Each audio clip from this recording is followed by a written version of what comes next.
एक टाइम था जब ब्राउज़र बहुत ही लिमिटेड चीज़ें दिखा पाता था। अगर हम वेबसाइट बनाते थे बहुत ही स्टैटिक वेबसाइट बनती थी, या फिर अगर डायनेमिक बनती भी थी तो बहुत ही लिमिटेड फंक्शनैलिटीज़ हम उसमें ऐड कर पाते थे क्लाइंट साइड पे। जितनी भी प्रोसेसिंग, जितनी भी चीज़ें होती थी वो मोस्टली सर्वर साइड पे होती थी।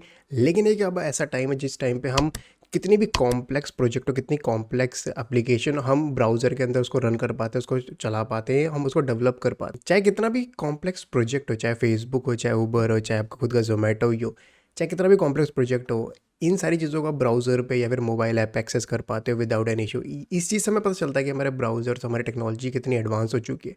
जब हम इतने कॉम्प्लेक्स प्रोजेक्ट पे काम करते हैं तो हमारे लिए जो डेटा मैनेजमेंट है वो बहुत ही ज़्यादा मुश्किल हो जाता है क्लाइंट साइड पे। अगर हम खाली वेरिएबल्स की हेल्प से डेटा को स्टोर करने की कोशिश करें तो उससे हमारे लिए बहुत ही ज़्यादा लाइक हेक्टिक कोड बेस हो जाएगा और हमारे लिए मैनेज करना बहुत ही मुश्किल हो जाएगा उस पर्टिकुलर प्रोजेक्ट पे। और जब कोई भी चीज़ मैनेज करना बहुत मुश्किल हो जाता है तो हमारे साथ हमेशा ऐसा होता है कि हमारे पास लाइक बग की एक लिस्ट हो जाती है। सेइंग है कि जावास्क्रिप्ट में हर चीज़ एक ऑब्जेक्ट है, चाहे आप खुद के डॉम के किसी पेज के डॉम के किसी एलिमेंट को एक्सेस कर रहे हो या फिर ब्राउज़र एपीआई के साथ आप इंटरेक्ट कर रहे हो। कोई भी अगर आप एक्शन करोगे, कोई भी फंक्शन है, किसी भी चीज़ के साथ आप इंटरेक्ट करते हो जावास्क्रिप्ट के थ्रू, तो मोस्ट ऑफ द केसेस ऐसा होगा आप किसी न किसी ऑब्जेक्ट के साथ ही डील कर रहे होंगे। ऑब्जेक्ट को समझने से पहले हम समझते हैं कि हम जब वेरिएबल्स की बात करी थी, चाहे वो लेट थे, चाहे वार था, कॉन्स्ट था, तो हमने एक चीज़ वहाँ पे एक लिमिटेशन थी कि हम वहाँ पे सिर्फ एक ही वैल्यू होल्ड कर पा रहे थे। अगर एज का एक मेरा वेरिएबल था वो सिर्फ और सिर्फ एक नंबर होल्ड कर पा रहा था जो मेरी एज डिफाइन करता है। लेकिन क्या होगा अगर मुझे बहुत सारे लोगों का डेटा स्टोर करना हो, या फिर क्या होगी अगर मुझे उसी यूज़र की और डिटेल्स भी स्टोर करनी हो लेकिन सिर्फ और सिर्फ एक ही वेरिएबल के अंदर। ऐसी चीज़ों को जब हमें स्टोर करना पड़ता है जिसको हम कहते हैं रिलेटेड डेटा या फिर रिलेटेड फंक्शनैलिटीज़, जब हम रिलेटेड जो डेटा होगा जो हम उसको एक जगह स्टोर करने के लिए कोशिश करते हैं तो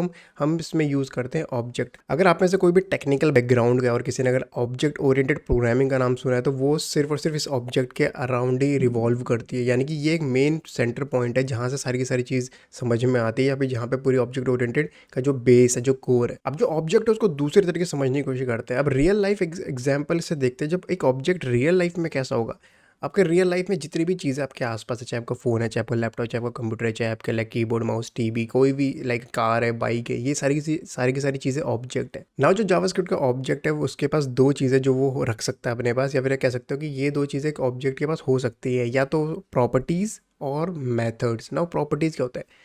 जब भी हम बहुत सारी वैल्यूज़ को ऑब्जेक्ट के अंदर स्टोर करते हैं, या फिर कह सकते हो जब भी हम बहुत सारे वेरिएबल्स को ऑब्जेक्ट के अंदर स्टोर करते हैं तो हम उनको नाम देते हैं प्रॉपर्टी। अगर हम बहुत सारे वेरिएबल्स को एक ऑब्जेक्ट के अंदर स्टोर कर रहे हैं तो हम उनको बोलते हैं property. And at the same time जब हम किसी फंक्शन को एक ऑब्जेक्ट के अंदर स्टोर करते हैं तब उसको बोलते हैं मेथड। यानी कि पता चल गया हम घूम फिर के वेरिएबल और फंक्शन के साथ ही डील कर रहे हैं। अगर हम वेरिएबल्स और फंक्शंस को एक ऑब्जेक्ट के अंदर स्टोर करते हैं तो हम बोलते हैं प्रॉपर्टीज़ एंड मेथड। अब इसका एक दूसरा एग्जांपल देखते हैं जहाँ से हमें समझ में आएगा कि किस तरीके से एक ऑब्जेक्ट होता है। यहाँ पे अगर आप मेरे स्क्रीन पे देख पा रहे हो तो आपको समझ में आएगा कि एक कार है जिसका हमने एक ऑब्जेक्ट बनाया। अब इस कार की सारी प्रॉपर्टीज़ हम डिफाइन करेंगे। जैसे फॉर एग्जांपल मैं कहता हूँ इस कार की जो बॉडी है वो हैचबैक। ना मैं कहता हूँ इस कार की जो विंडोज़ है फ्रंट और बैक, उसके पास विंडोज़ हैं दो। और मैं कहता हूँ कि इसका जो कलर है वो रेड है। और मैं कहता हूँ उसके जो बैक और रियर टायर्स हैं वो 17 इंच के हैं। ना वो ये जितनी भी इन्फॉर्मेशन की मैंने बात करी ये सारी एक कार के रिलेटेड है। लाइक ये सारी की सारी इन्फॉर्मेशन एक कार को डिफाइन करती है। इसीलिए सारी के सारे रिलेटेड इन्फॉर्मेशन को कलेक्ट करके मैंने एज एन ऑब्जेक्ट बनाया। अब जितनी भी प्रॉपर्टीज़ की मैंने बात करी सारी की सारी प्रॉपर्टी ऑब्जेक्ट की, यानी कि अगर मुझे इनमें से किसी को भी एक्सेस करना होगा तो मैं इस ऑब्जेक्ट के थ्रू एक्सेस कर सकता हूँ जिसका नाम है new car. On the other hand जो हमारे मेथड्स है ऑब्जेक्ट के वो हमें हेल्प करते हैं कि हम कोई फंक्शनैलिटी या कोई फंक्शन रन कर सकें उस पर्टिकुलर ऑब्जेक्ट पे। इसका एग्जांपल देता हूँ। जैसे अगर मैं कार को कहता हूँ कि कार मुझे स्टार्ट करनी है तो मेरे पास एक फंक्शन है जिसको कहता हूँ मैं कार स्टार्ट। अगर मेरे पास मुझे कार को एक्सेलरेट करना है, मैं चाहता हूँ कार आगे चले, तो उसके मेरे पास दूसरा फंक्शन है कार एक्सेलरेट। और अगर मेरे को चाहता है कि कार रिवर्स चले तो मेरे पास है कार डॉट रिवर्स। और अगर मुझे कार बंद करनी है तो मेरे पास like car dot stop. Now ये जितने भी फंक्शंस हैं ये मुझे हेल्प करते हैं किसी पर्टिकुलर इवेंट को अचीव करने में, किसी पर्टिकुलर एक्शंस को। हमें थोड़ी थ्योरी समझ में आ गई किस तरीके से ऑब्जेक्ट होता है, क्या ऑब्जेक्ट होता है, कि रियल लाइफ से कैसे रिजेंबल करता है। अगर मैं थोड़ा अनदर एग्जांपल दूं फ़ोन का ऑब्जेक्ट का, तो जो आपका फ़ोन है वो एक ऑब्जेक्ट है जो उसका कलर है, उसका साइज़ है, उसका ब्रांड है, उसका मैन्युफैक्चरिंग लाइक डेट है, ये सारी चीज़ें प्रॉपर्टी है जो वो फ़ोन होल्ड करता है। एट द सेम टाइम जितने भी उसमें बटन है वो सारे के सारे फंक्शंस है। फॉर एग्जाम्पल अगर मैं पावर बटन दबाता हूँ एक बार तो मेरा फंक्शन कॉल होता है और वो फंक्शन स्क्रीन ऑन कर देता है या फिर स्क्रीन या लॉक कर देता है, डिपेंडिंग कैसी स्टेट प्रीवियस स्टेट कैसी है। एट द सेम टाइम कैमरे का जो बटन मैं क्लिक करता हूँ तो कैमरा ओपन हो जाएगा या फिर फोटो क्लिक हो जाएगी। लाइक ये फंक्शंस है जो उनको मैं एक्सेस कर सकता हूँ उस पर्टिकुलर ऑब्जेक्ट। आई होप थोड़ा ऑब्जेक्ट की प्रॉपर्टी और मेथड में थोड़ा डिफरेंस समझ में आ रहा होगी। जो प्रॉपर्टी है वो कोई वैल्यू होल्ड कर सकती है लेकिन वो कोई भी एक्शन नहीं ले सकती। एट द सेम टाइम जो मेथड है वो फंक्शंस होते हैं जो उन वैल्यूज़ पे या फिर उस ऑब्जेक्ट के साथ इंटरेक्ट कर सकते हैं या फिर उस पर कोई पर्टिकुलर एक्शन ले सकते हैं। यहाँ तक मैं समझ में आ गया कि ऑब्जेक्ट क्या होता है और किस तरीके से रियल लाइफ से रिजेंबल करता है और कैसे जावास्क्रिप्ट पे ये पूरा अप्लाई होता है। अब समझते हैं कि ऑब्जेक्ट को लिखना किस तरीके से और ऑब्जेक्ट कैसे हम जावास्क्रिप्ट पे इम्प्लीमेंट करते हैं।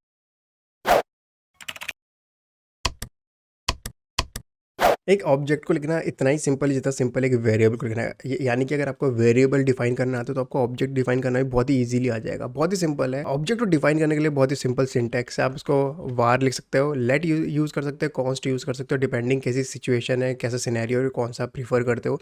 फॉर एग्जाम्पल मैं कहता हूँ ऑब्जेक्ट कार या फिर मैं कहता हूँ न्यू कार। ये एक एक्सप्रेशन मैंने बनाया है like var new car equal to, और जो भी मतलब मैंने इक्वल टू के बाद लिखा है वो है लाइक करली ब्रेसेस, और उसके बाद मैंने लाइक सेमी कॉलन मार दिया, यानी कि ये पूरा एक एक्सप्रेशन हो गया। बाय द वे इसको एक्सप्रेशन बोलते हैं पूरी लाइन एक सेमी कॉलन तक। तो ये एक एक्सप्रेशन है जिसमें मैंने 3 चीज़ें मेंशन हुई है। पहली चीज़ है कीवर्ड वार जो मेरे वेरिएबल्स हमने सीखा था, न्यू कार जो मैंने उस पर्टिकुलर वेरिएबल का नाम दिया है, और अब मैं करली ब्रेसेस मैंने इक्वल टू के बाद सेट करा है जो बताता है कि ये एक नॉर्मल वेरिएबल नहीं है बट ये एक ऑब्जेक्ट है।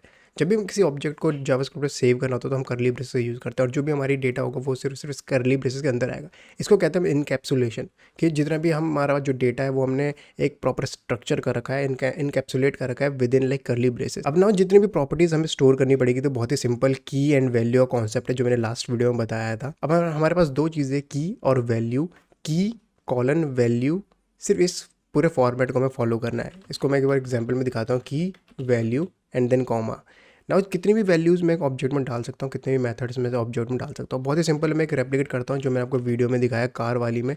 मैं कहता हूँ उसका जो बॉडी शेप है, मैं कहता हूँ नाउ यहाँ पे देख सकते हैं जो मैंने ऑब्जेक्ट बनाया है न्यू कार का, उसमें मैंने सारे के सारी प्रॉपर्टीज़ मेंशन करी, और प्रॉपर्टी का स्ट्रक्चर अगर आप ध्यान से देखो तो की और वैल्यू को मैंने फॉलो करा। यानी कि कॉलन के लेफ्ट हैंड साइड पे हमारे पास की और कॉलन के राइट हैंड साइड पे हमारे पास वैल्यू है। अब जो वैल्यू है ये कोई सी प्रिमिटिव टाइप हो सकती है जिसके बारे में हमने बात करी थी, चाहे वो नंबर है, चाहे वो स्ट्रिंग है, चाहे बूलियन है, चाहे वो सिंबल है, चाहे वो आपका बिग इंट है, इवन ये फंक्शन भी हो सकता है। अगर आप इसको फंक्शन सेट करते हो तो ये जो प्रॉपर्टी होगी ये बाई डिफ़ॉल्ट मैथड बन जाएगी। जैसे फॉर एग्जाम्पल अगर मैं यहाँ पे कहता हूँ कि स्टार्ट, और फिर मैं कहता हूँ कि function. As you can see मैंने यहाँ पे प्रॉपर एक स्टार्ट प्रॉपर्टी में मैंने ऐसा कुछ डिफरेंट नहीं करा कॉलन के लेफ्ट हैंड साइड में। यानी कि कॉलन के left hand side same rule follow होता है जिस तरीके से हम किसी वेरिएबल का नाम डिफाइन कर सकते हैं। ये सारे के सारे नाम टोटली आपके ऊपर, आप किस तरीके से नाम को डिफाइन करते हो, आपको किस तरीके से समझ में आता है कि किस तरीके से वो पर्टिकुलर वैल्यू स्टोर होनी चाहिए ऑब्जेक्ट के अंदर। एंड कॉलन के राइट हैंड साइड आप कोई सी प्रिमिटिव वैल्यू किसी भी प्रिमिटिव डेटा टाइप को यूज़ करके अपनी वैल्यू को स्टोर कर सकते हो, चाहे वो बूलियन। अगर यहाँ पे देखो तो मैंने मोस्टली सारे केसेस फॉलो कर दिए। मैंने नंबर भी स्टोर करा है, मैंने बूलियन भी स्टोर करा है, मैंने स्ट्रिंग भी स्टोर करी है, मैंने फंक्शन भी स्टोर करा है। जैसे आप किसी प्रॉपर्टी पे फंक्शन स्टोर करते हो तो वो प्रॉपर्टी मेथड बन जाती है। ना कुछ इस तरीके से हम जितने भी लाइक ऑब्जेक्ट है उसको डिफाइन कर सकते हैं। इस करली ब्रेसेस को जो हम यूज़ करते हैं ऑब्जेक्ट डिफाइन करने के लिए, इसको कहते हैं ऑब्जेक्ट लिटरल। इसको यूज़, ये एक जावास्क्रिप्ट टर्म है जिसको यूज़ करते हो आप ऑब्जेक्ट डिफाइन करने के लिए। मैं बेसिकली अभी करली ब्रेसेस बोल रहा हूँ लेकिन इसका रियल में नाम है ऑब्जेक्ट लिटरल। नाउ हमने सीख लिया किस तरीके से वैल्यू, प्रॉपर्टीज़ और मेथड स्टोर होते हैं, किस तरीके से हम डिफाइन कर सकते हैं, किस तरीके से इसको एक्सेस करना है। लाइक जब नॉर्मल किसी वेरिएबल को कॉल करते हैं तो हम सीधे उसका नाम लिखते हैं, पर अगर मुझे इस टाइम पे इस कलर को, इस कार की कलर को एक्सेस करना तो मैं किस तरीके से एक्सेस करूँगा। नाउ हमने सीख लिया किस तरीके से जो भी प्रॉपर्टीज़ और मेथड्स है किसी ऑब्जेक्ट में हमने स्टोर कर सकते हैं, लेकिन अब देखते हैं किस तरीके से हम इनको एक्सेस कर सकते हैं। हमें ध्यान है जब हम वेरिएबल को एक्सेस करते हैं तो डायरेक्टली हम वेरिएबल का नाम लिखते हैं और वो वेरिएबल कॉल हो जाता था। लेकिन कैसे मैं एक कार की फ्रंट विंडो के वैल्यू को फैच करूँ, या फ्रंट टायर साइज़ को फैच करूँ, या फिर कलर को फैच करूँ, लेट्स सी। सबसे पहले मैं एक डॉक्यूमेंट राइट करूँगा जो मैं हमेशा यूज़ करता हूँ ताकि मैं आपको प्रिंट आउट करके दिखा सकूँ कि कैसे एक्सेस होगा या किस तरीके से मुझे बस राइट करना है जो भी वैल्यू मैं फैच करूँगा। नाउ जो मेरे ऑब्जेक्ट का नाम है ये बहुत ज़्यादा इंपॉर्टेंट क्योंकि इसकी हमें ज़रूरत पड़ेगी, इसलिए नाम भी बहुत केयरफुली आपको नाम रखना है ऑब्जेक्ट का। मैंने ऑब्जेक्ट का नाम रखा है, हमें सिर्फ 2 चीज़ चाहिए इस टाइम पे किसी वैल्यू को एक्सेस करने के। पहला ऑब्जेक्ट का नाम और दूसरा उस प्रॉपर्टी का नाम जो आप एक्सेस करना चाह रहे हो। अब किसी भी प्रॉपर्टी को एक्सेस करने के लिए हमें इसे यूज़ करना पड़ता है एक डॉट। हम जो हमारा सिंटैक्स है यूज़ करने का वो है ऑब्जेक्ट का नाम डॉट प्रॉपर्टी का नाम। इसको मैं बहुत ही क्विकली चेक कर लेते हैं। मैं कहता हूँ न्यू कार डॉट कलर, मैं चाहता हूँ जो मेरे न्यू कार का कलर है, सॉरी जो न्यू कार का कलर है वो मुझे पता चल जाए या फिर मैं उसको फैच कर सकूँ। तो यहाँ पे देख सकते हैं जैसे मैंने document right new car dot colour करा तो मेरे पास कलर यहाँ पे शो हो गया, यानी कि मैं इसकी वैल्यू फैच कर पा रहा हूँ, यानी इसकी वैल्यू एक्सेस कर पा रहा हूँ। सेम अगर इस तरीके से मुझे कोई चीज़ और यूज़ करनी है, जैसे फॉर एग्जांपल मैं कहता हूँ फ्रंट टायर साइज़, तो यहाँ पे देख सकते हो कि जो इसकी वैल्यू है फ्रंट टायर साइज़ की वो मैं एक्सेस कर पा रहा हूँ, यानी कि मैं कोई सी प्रॉपर्टीज एक्सेस कर सकता हूँ। अब ना देखते हैं किस तरीके से हम किसी मेथड को एक्सेस कर सकते हैं ना। जब भी किसी ऑब्जेक्ट या हमें किसी मेथड को कॉल करना है या फिर कह सकते हो किसी फंक्शन को कॉल करना हो, तो बहुत ही सिमिलर सिंटैक्स है हमारे प्रॉपर्टीज़ की तरह। आपको सिर्फ और सिर्फ दो चीज़ चाहिए, सेम अगेन, ऑब्जेक्ट का नाम और मेथड का नाम। इस टाइम पे अगर आप मेरे ऑब्जेक्ट को देखोगे तो मेरे ऑब्जेक्ट में एक मेथड है जिसको मैं कहता हूँ स्टार्ट, और इस स्टार्ट में एक फंक्शन है और वो फंक्शन डॉक्यूमेंट में कुछ लिख देगा कार स्टार्टेड जब भी मैं उस गाड़ी के फंक्शन को कॉल करूँगा जिसका नाम है स्टार्ट। अब इसको कॉल कैसे करना है? Last time document dot right कर रहे थे क्योंकि हमें वो वैल्यू प्रिंट करनी थी। इस बार मेरे को सिर्फ और सिर्फ उस फंक्शन को कॉल करना है, मुझे कुछ प्रिंट ही नहीं करना है, इसलिए मैं डायरेक्ट उस फंक्शन को कॉल करूँगा। फंक्शन को कॉल करने के लिए सेम हिसाब है, मैं कहता हूँ न्यू कार डॉट स्टार्ट। इतना हो गया, सेम मैंने उसकी तरह कॉल कर दिया, लेकिन ये फंक्शन अभी रन नहीं हुआ। क्यों? क्योंकि इस फंक्शन को रन करने के लिए फिर प्रॉपर कॉल करने के लिए मुझे एक चीज़ और ऐड करनी है, वो है पेरेंथेसिस, जिसको आप कहते हो राउंड ब्रैकेट्स। मैं जैसे राउंड ब्रैकेट्स ऐड करूँगा ये फंक्शन कॉल हो जाएगा, और इस फंक्शन का सिर्फ एक काम है, डॉक्यूमेंट में लिखेगा कार स्टार्टेड। अब यहाँ पे देख सकते हो ये कार स्टार्ट मेरी हो गई है। तो ये कुछ बेसिक तरीका था किस तरीके से एक ऑब्जेक्ट की प्रॉपर्टीज़ को और मेथड को आप एक्सेस कर सकते हो। कुछ तरीके और हैं जिसको हम बोलते हैं अल्टरनेट तरीके हैं किसी भी प्रॉपर्टी को एक्सेस करने के लिए। मैं बहुत ही क्विकली वो भी दिखा देता हूँ। जैसे फॉर एग्जांपल अगर मैं कहता हूँ न्यू कार ऑब्जेक्ट का नाम डॉट प्रॉपर्टी का नाम, लेकिन एक दूसरा तरीका है जिस तरीके से हम एक एरे को एक्सेस करते हैं, आप उस तरीके से इसको एक्सेस कर सकते हैं अगर आपको वो आदत पड़ी हुई है। इसका सिंटेक्स किस तरीके से, ऑब्जेक्ट का नाम स्क्वायर ब्रेसेस एंड देन उस प्रॉपर्टी का नाम, जैसे फॉर एग्जांपल मैं कहता हूँ, और नाउ जो प्रॉपर्टी का नाम होगा ये विद इन कोटेशन होगा। तो यहाँ पे देख सकते हैं दो बार रेड रेड प्रिंट हो गया, यानी कि मैंने दो बार कॉल करा, एक बार मैंने अलग तरीके से कॉल करा और एक बार मैंने अलग तरीके से करा। तो ये कुछ तरीके हैं दो अलग अलग, आपके ऊपर आप कौन सा प्रीफर करते हो, दोनों सेम रिजल्ट देंगे। मैं प्रीफर करता हूँ जब ऑब्जेक्ट को कॉल कर रहे हो तो मैं डॉट लगा के प्रीफर करता हूँ, क्योंकि तब मेरे लिए आसान रहता है समझना कि ये एक ऑब्जेक्ट के साथ डील कर रहा हूँ या फिर मैं एरे के साथ डील कर रहा हूँ। नाउ यहाँ पे हमने देख लिया किस तरीके से ऑब्जेक्ट स्टोर होता है, प्रॉपर्टी स्टोर होती है, मेथड स्टोर होता है। लेकिन अगर आप यहाँ पे ध्यान रखो कि यहाँ पे सिर्फ और सिर्फ मैंने तभी इनिशियलाइज़ कर दिया था, सभी सारी चीज़ें मेंशन या डिफाइन कर दी थी जब मैंने उसको इनिशियलाइज़ करा। क्या हो गया अगर मुझे बाद में इस न्यू कार पे कोई प्रॉपर्टी या कोई प्रॉपर लाइक मेथड ऐड करना हो, तो तब कैसे ऐड होगा? Let's see. बहुत ही सिंपल सिंटैक्स है, मैं उस ऑब्जेक्ट का नाम लिखूंगा, नई प्रॉपर्टी का नाम लिखूंगा जिस प्रॉपर्टी को मैं स्टोर करना चाहता हूँ, और अगर आपने सेम प्रॉपर्टी का नाम लिख दिया तो ये ओवरराइट हो जाएगी। फॉर एग्जांपल अगर मैं कहता हूँ गियर, अगर कोई ऐसा मैं प्रॉपर्टी का नाम सेट करता हूँ जो यहाँ पे नाम पहले से नहीं है तो ये प्रॉपर्टी ऐड होगी, और अगर मैं कोई ऐसी प्रॉपर्टी का नाम यूज़ करता हूँ जो ऑलरेडी यहाँ पे एग्जिस्ट है तो वो प्रॉपर्टी मॉडिफाई हो जाएगी। दोनों केस देख लेते हैं। मैं कहता हूँ उस गाड़ी में जो गियर है वो 5 है, यानी कि new car dot gear is equal to 5। ये जो प्रॉपर्टी थी ये प्रॉपर्टी पहले नहीं थी जब मैंने इसको इनिशियलाइज़ करा ऑब्जेक्ट लिटरल के अंदर, लेकिन अब मैं इसको कह रहा हूँ इज़ इक्वल टू 5। अब अगर चेक कर लेते हैं, जब मैं डॉक्यूमेंट डॉट राइट करता हूँ new car dot gear, now you can सी जो मेरे गियर की जो मैंने प्रॉपर्टी बाद में ऐड करी उसको भी मैं एक्सेस कर पा रहा हूँ। अब चेक करते हैं कोई ऑलरेडी जो एग्जिस्टिंग प्रॉपर्टी है उसको किस तरीके से मॉडिफाई करना है। बहुत ही सिंपल है, न्यू कार सेम, मैं कहता हूँ कलर, अब मैंने गाड़ी में नया पेंट करा दिया और उस पेंट का नाम है ब्लैक। और अब मैं कहता हूँ document dot right new car, और मुझे लगता है पेंट मुझे ज़्यादा वेरिएबल का नाम रखना चाहिए था, बट लेट्स सी। यहाँ पे देख सकते हैं ब्लैक, यानी कि जो उसकी ऑलरेडी एग्जिस्टिंग प्रॉपर्टीज को मैं मॉडिफाई कर दिया है। ये तो कुछ कॉन्सेप्ट था, एक मतलब एक ऑब्जेक्ट को डिफाइन करना है, किसी ऑब्जेक्ट को डिफाइन करते हैं, उसकी प्रॉपर्टीज और उसके मेथड को एक्सेस करते हैं, या फिर उसको कॉल कर सकते हैं या फिर कोई चेंज कर सकते हैं। नाउ ये तो बहुत ही सिंपल तरीका था एक ऑब्जेक्ट को बनाने का जहाँ पे हम प्रॉपर्टीज और मेथड को मेंशन करते हैं। अब देखते हैं किस तरीके से हम कंस्ट्रक्टर्स को यूज़ कर सकते हैं ऑब्जेक्ट में, और कंस्ट्रक्टर एक्चुअली में होता क्या है। अब ना इससे पहले कंस्ट्रक्टर के ऊपर बात करें, हमें पहले थोड़ा फंक्शन समझने पड़ेंगे, फंक्शन किस तरीके से लिखने चाहिए, या फंक्शन के तरीके क्या है, सिंटैक्स क्या है, और फंक्शन किस तरीके से काम करता है। ना किसी फंक्शन को लिखने के 4 रूल है, बहुत ही सिंपल रूल है। अगर ये 4 रूल आप फॉलो करोगे तो कोई भी फंक्शन आप बहुत अच्छी तरीके से लिख सकते हो। पहला रूल है जो फंक्शन लिखने का है वो है कि हमेशा पहला जो वर्ड होगा वो फंक्शन होगा, यानी कि जैसे हम वेरिएबल में हम वार लेड और कॉन्स्ट यूज़ करते थे, पहला जो वर्ड है हमारा कीवर्ड है जो जावास्क्रिप्ट का रिजर्व्ड कीवर्ड है जो है फंक्शन, और अगला जो वर्ड है वो हमारा फंक्शन का नाम होने वाला है। जैसे हम वेरिएबल का नाम सेट करते हैं वैसे हमारा फंक्शन का नाम होता है। इसको मैं सेट करता हूँ कार डिटेल्स, फंक्शन मैंने सेट कर दिया कार डिटेल्स। जो अगला रूल है, थर्ड रूल है कि वो आपके पास पैरेंथेसिस होने चाहिए, यानी कि पहले पर फंक्शन कीवर्ड आएगा, फिर फंक्शन का नाम आएगा, फिर पैरेंथेसिस आएगा, और फिर चौथा जो रूल है वो है करली ब्रेसेस, उसके बाद इतना ही। ये 4 रूल आप फॉलो करोगे, 4 स्टेप में आपके पास एक फंक्शन तैयार होता है। यानी कि पहले कीवर्ड लगेगा फंक्शन, फिर फंक्शन का नाम, फिर पैरेंथेसिस एंड फिर कर्ली ब्रेसेस। ना जो फंक्शन की पूरी लॉजिक होगी, जो फंक्शन की पूरी जो कोड होगा, जो फंक्शन होल्ड करेगा, वो सारा का सारा कर्ली ब्रेसेस के अंदर आएगा। इसको बहुत ही क्विकली चेक कर लेते हैं। मैं एक लाइन लिखता हूँ जो डॉक्यूमेंट में लिखेगा हेलो। अब ना इस फंक्शन का काम क्या है कि जब इस फंक्शन को कॉल करा जाएगा, ये फंक्शन डॉक्यूमेंट में लिखेगा हेलो। अब इस फंक्शन को कॉल करके देखते हैं। फंक्शन को कॉल करना बहुत ही सिंपल है। जैसे हम ऑब्जेक्ट के मेथड को कॉल करते थे, वैसे हम फंक्शन को कॉल करते हैं। जस्ट ये है कि मेथड, जब किसी ऑब्जेक्ट के मेथड को कॉल करते हैं तो हमें ऑब्जेक्ट का नाम लगाना पड़ता है, डॉट लगाना पड़ता है, बट फंक्शन को हम डायरेक्ट कॉल कर सकते हैं। मैं फंक्शन का नाम लिखता हूँ कॉल डिटेल्स पैरेंथेसिस, और उसके बाद मेरा फंक्शन ऑटोमेटिकली कॉल हो जाएगा। In most of the cases कुछ इन्फॉर्मेशन ऐसी होती है जो फंक्शन को मैं पास करनी पड़ती है ताकि फंक्शन अपनी लॉजिक रन कर पाए। जैसे अगर मैं 2 नंबर का सम करवाना है मुझे, तो मुझे उसे 2 नंबर बताने पड़ेंगे जिनका सम मुझे चाहिए। ए प्लस बी, मुझे ए और बी मेंशन करना पड़ेगा, तभी वो मुझे ए और प्लस बी का सम रिजल्ट रिटर्न करेगा। ना जो ये चीज़ हमें पास करनी पड़ती है फंक्शन को, ताकि फंक्शन प्रोसेसिंग कर पाए इन वैल्यूज़ को या इन वेरिएबल्स को हम बोलते हैं पैरामीटर्स। ना पैरामीटर्स क्या होता है? पैरामीटर्स वो वैल्यू होती है, वो वेरिएबल होते हैं, वो डिटेल्स होती है, वो डाटा होता है जो हम फंक्शन को पास करते हैं ताकि फंक्शन उस पैरामीटर को यूज़ करके अपने लॉजिक या अपने ऑपरेशन या अपने पर्टिकुलर टास्क अचीव कर पाए। अब ना ये पैरामीटर्स एक फंक्शन को पास कैसे करते हैं? बहुत ही सिंपल है। जो हम पैरेंथेसिस हमने यूज़ करी थी फंक्शन के सिंटैक्स पे, हम पैरामीटर उसके अंदर पास करते हैं। अब बहुत ही क्विक एग्जांपल देखते हैं। जैसे फॉर एग्जांपल कार्ड डिटेल्स का मैंने फंक्शन बनाया था और यहाँ पे मैं हेलो प्रिंट कर रहा हूँ। क्या हो गया कि मुझे हेलो की जगह हर बार मुझे यूज़र का नाम प्रिंट करना, और यूज़र का नेम मुझे प्रोवाइड करेगा वो जब यूज़र वो ये फंक्शन कॉल होगा। बहुत ही क्विकली चेक कर लेते हैं। मैंने एक पैरामीटर पे एक वेरिएबल मुझे पास करा जाएगा। मैं बोलता हूँ कि जब भी इस फंक्शन को कॉल करा जाएगा, एक यूज़र नेम या कोई भी वैल्यू पास करी जाएगी इस फंक्शन के साथ, और इस यूज़र नेम को मैं यूज़ करूँगा, इस यूज़र नेम को मैं यूज़ करूँगा अपने लॉजिक के टाइम पे। अब ना इसी यूज़र नेम को मैं यहाँ पे डॉक्यूमेंट डॉट राइट पे लिखता हूँ, और अब अगर मैं दोबारा इसको रन करता हूँ, यहाँ पे देखोगे यहाँ पे कुछ प्रिंट नहीं हुआ, यानी कि जो पहले से प्रिंट था वो भी चला गया और अनडिफाइंड मेरे पास शो आ गया। इसका रीज़न क्यों?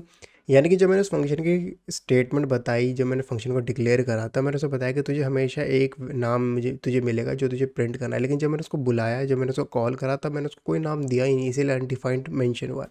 अब ना उसको बहुत ही क्विकली फिक्स कर लेता हूँ, और यहाँ पे मैं उसका नाम देता हूँ। अब जैसे ही मैं इसको रन करूँगा तो अनडिफाइंड की मेरी प्रॉब्लम सॉल्व हो जाएगी, और यहाँ पे आप देखोगे ये मेरा नाम प्रिंट कर पाएगा। And at the same time इस फंक्शन को अगर मैं मल्टीपल बार कॉल करता हूँ, अब ना इस फंक्शन को मल्टीपल बार मैं यूज़ कर सकता हूँ डिपेंडिंग में सिचुएशंस में, और हर बार मैं इसको डायनामिक कंटेंट पास कर पाऊँगा ताकि ये मुझे वही चीज़ शो करे। तो जो कुछ इस टाइप की वैल्यूज़ होती हैं, इनको हम बोलते हैं पैरामीटर्स। अब ना उसको एग्जाम्पल को देखते हैं जब हमें 1 और 2 को प्लस करके देना था। अब ना कहता हूँ मैं ए एक वेरिएबल है जो मुझे पास करना पड़ेगा, और बी एक वेरिएबल जो मुझे पास करना पड़ेगा। अब ना मैं चाहता हूँ जब भी मुझे जब भी इस फंक्शन को कॉल करूँ, ये फंक्शन मुझे ए प्लस बी का सम रिटर्न कर दे। अब ना जब मैं करता हूँ डॉक्यूमेंट डॉट राइट सम, और मैं इसको कॉल करता हूँ 4 5, यानी कि ज़रूरी नहीं कि पैरामीटर आप एक ही वेरिएबल या एक ही वैल्यू प्रोवाइड करें। पैरामीटर पे आप मल्टीपल वैल्यूज़ प्रोवाइड कर सकते हैं। जैसे पहले केस में मुझे सिर्फ एक ही वैल्यू की ज़रूरत थी क्योंकि जो यूज़र का नेम था, इसलिए मैंने सिर्फ एक ही पैरामीटर पास करा। बट इस एग्जाम्पल में आप देखोगे मुझे 2 वैल्यू की ज़रूरत थी, क्योंकि ए और बी, ताकि मैं इनका सम कर सकूँ। एंड इसी तरीके से अगर आपको मल्टीपल वैल्यूज़ की ज़रूरत है, चाहे जितनी वैल्यू की ज़रूरत है उतनी वैल्यूज़ आप उसमें पास कर सकते हो, उतने पैरामीटर आप सेट कर सकते हो ताकि आप अपनी प्रोसेसिंग अच्छे से कर पाओ। लेकिन इसका रूल ये है कि अगर आपने जितनी वैल्यू, जितने वेरिएबल आपने मांगे हैं उसको प्रोसेस करने के लिए, आपको उतने देने ही पड़ेंगे जब उसे कॉल करोगे। यानी कि अगर इस टाइम पे मैंने इसको बोला कि देखो 2 वेरिएबल चाहिए प्रोसेसिंग करने के लिए, और अगर मैं सिर्फ एक से एक ही वेरिएबल पास करूँगा तो वो काम नहीं करेगा।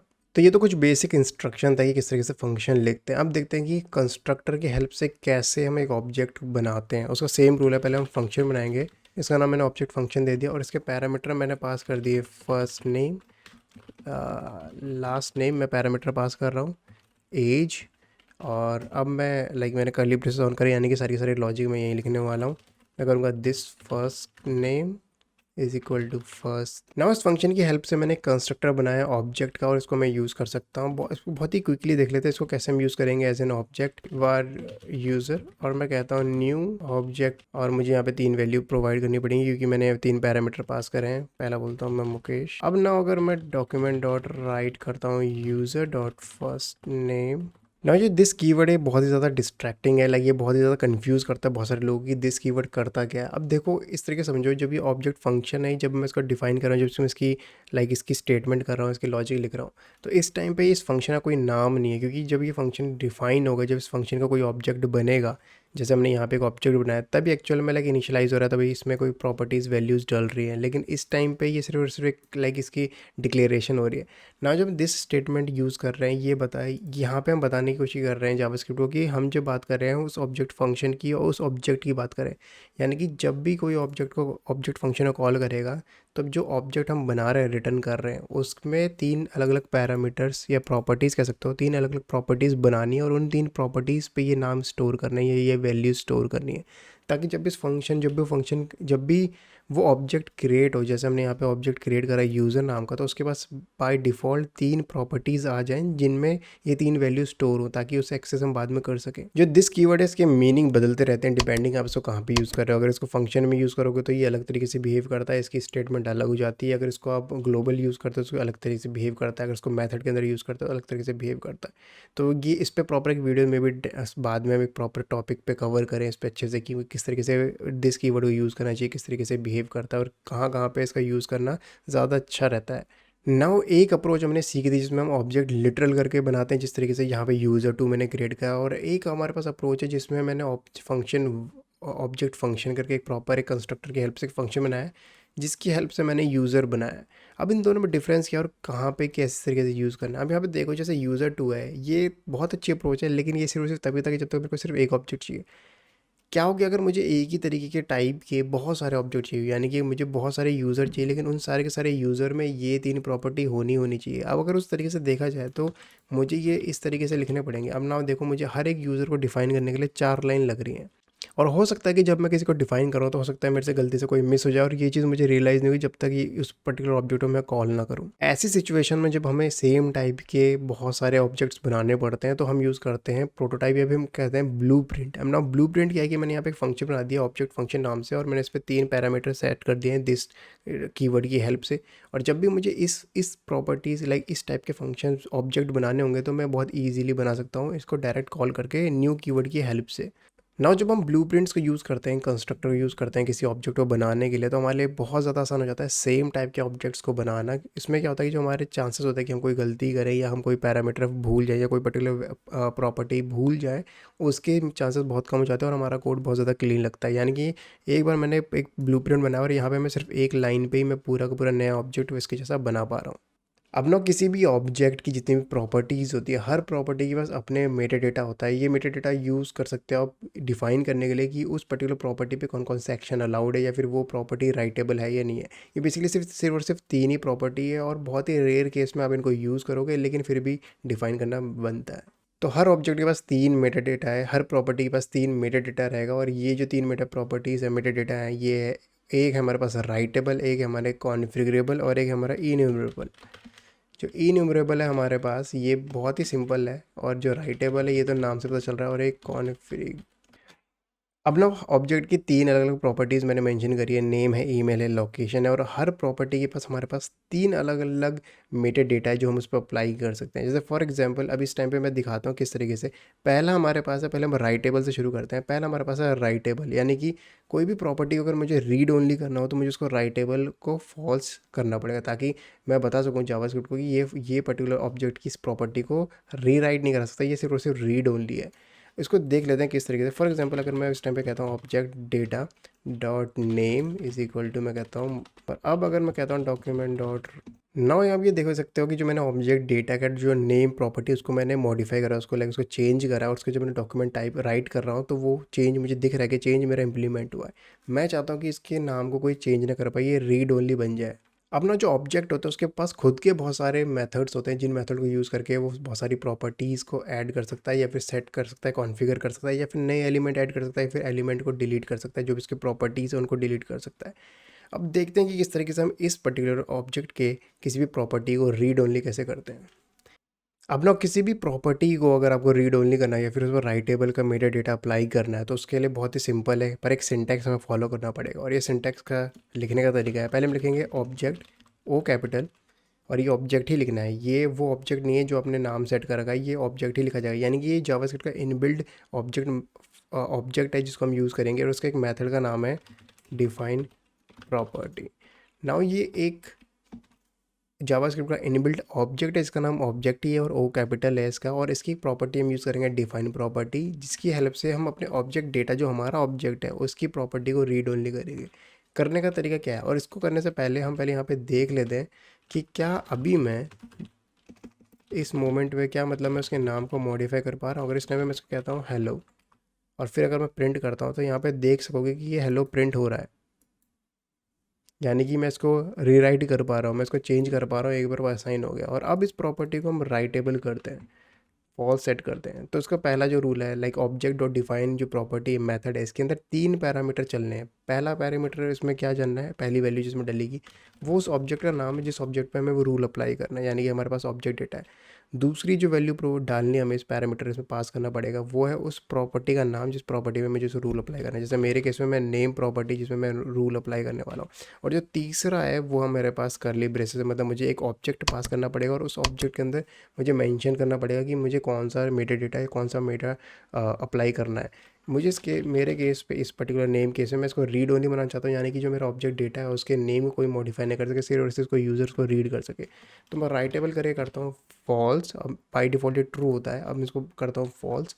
और अब अगर मैं object data name is equal to अगर हेलो करता हूँ और उसके बाद अगर मैं प्रिंट करता हूँ तो यहाँ पे देखोगे कि ये हेलो प्रिंट नहीं होगा ना, प्रिंट मेरा ओरिजिनल नाम ही होगा, क्योंकि मैं यहाँ पे मैंने राइटेबल से फॉल्स कर दिया है। तो यानी कि अगर आपको किसी ऑब्जेक्ट किसी प्रॉपर्टी को रीड ओनली करना हो तो सिंटैक्स आपको फॉलो करना पड़ेगा, ये define property object dot define property object data, फिर प्रॉपर्टी का नाम और फिर एक अनदर एक ऑब्जेक्ट पास होगा जिसमें हम राइटेबल फॉल्स करेंगे। ना हमने ये तो सीख लिया किसी ऑब्जेक्ट की लाइक प्रॉपर्टी को मॉडिफाई कैसे करना है, उसको रीड ओनली कैसे बनाना है, फिर उसको राइटेबल कैसे बनाना है। लेकिन इससे पहले हम कॉन्फ़िगरेबल के ऊपर देखें, हमें ये देखना पड़ेगा कि किसी प्रॉपर्टी को डिलीट कैसे करते हैं।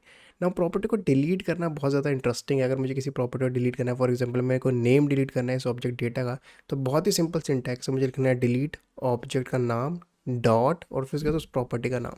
इस केस में लिखता हूँ मैं डिलीट ऑब्जेक्ट का नाम, उसके बाद उस प्रॉपर्टी का नाम, जैसे फॉर एग्जांपल नेम। और अब अगर मतलब मैं करता हूँ document dot right object data name, तो अगर आप यहाँ पे देखोगे तो मुझे अनडिफाइंड देगा, क्योंकि इस तरीके का अब इसके पास कोई प्रॉपर्टी नहीं है शो करने के लिए, क्योंकि मैंने वो ऑब्जेक्ट डिलीट कर दिया, वो पर्टिकुलर प्रॉपर्टी डिलीट कर दी है। अब यहाँ पे जितने मैंने डिलीट की जो हमने चीज़ अभी सीखी वही चीज़ मैंने लाइक राइटेबल के साथ अप्लाई करने की कोशिश करी, यानी कि मैंने एक ऑब्जेक्ट के नेम पर राइटेबल फॉल्स करा, यानी कि आप उसे रीड ओनली, आप उसे उसकी वैल्यू को छेड़ ही नहीं सकते, लेकिन आप प्रॉपर्टी को छेड़ सकते हो और आप प्रॉपर्टी को डिलीट कर सकते हो। लाइक राइटेबल और कॉन्फ़िगरेबल में सिर्फ ये डिफरेंस है, जो राइटेबल है वो वैल्यू पे अप्लाई होता है और जो कॉन्फ़िगरेबल है वो प्रॉपर्टी पे अप्लाई होता है। यानी कि अगर राइटेबल अगर आप ट्रू करते हो या फॉल्स करते हो तो वैल्यू अफेक्ट होती है, कि वैल्यू किसी जैसे फॉर एग्जांपल नेम, इस केस में नेम की वैल्यू एडिट हो सकती है, ये हो सकती है या नहीं हो सकती, रीड ओनली है या राइटेबल है।